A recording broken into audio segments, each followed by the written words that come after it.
So one more thought on this situation where Joshua is in front of Jericho and has to fight that battle, and he knows and is expecting and is planning.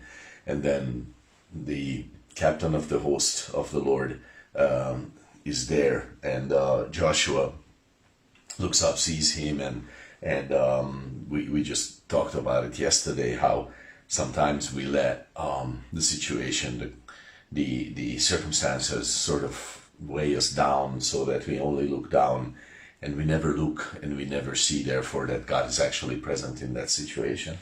In this situation, the Lord of hosts says to Joshua, remove your sandals from your feet, for the place where you are standing is holy.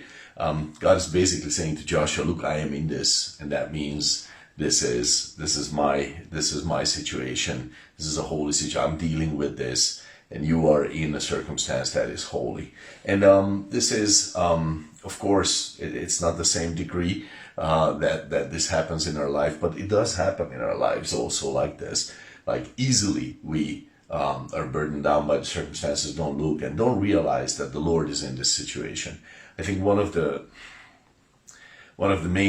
huge mistakes that we easily make in our very intellectual world today is to compartmentalize our Christianity, which just simply means that my Christianity is in the Sundays, and well, if I go to midweek service, maybe on Wednesdays too, but that's about it. That my Christianity is in my, okay, so if I'm more zealous, then it's in my morning devotionals, but then I go out in the day and then it's my show. And God is sort of surprising Joshua and saying, nope, I'm here. I'm here all through and through. I'm here even in this battle with you. I'm not just there with you when you go in the tabernacle and you present a sacrifice for your sin, or a thanks offering for your joy. I'm here, and that's just that. There is no compartments. There is no separate situations. I'm just here with you, and that is such an important thing for us to realize. When in John 14, Philip said to the Lord, and I can so identify with what is it? He said in verse 8, show us the Father, and that will be enough for us. And Jesus said, Philip, you have been with me all this time. Don't you know that once you have seen me, you have seen the Father? That I and the Father are one, that we are the same God, not the same person, but the same God.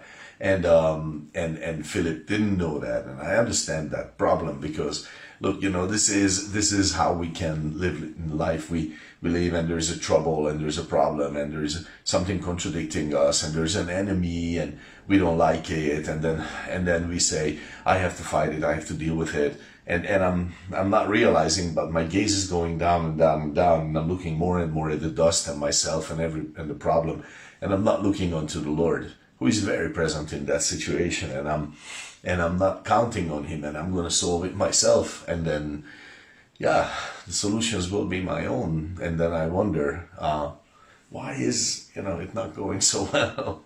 And maybe it's because I will not have looked up to the Lord. I have let all of these things weigh down my gaze, and to look at all those things, and I'm imagining the world where God is not there with me, even though one of the huge promises of God, Hebrews 13:5, right?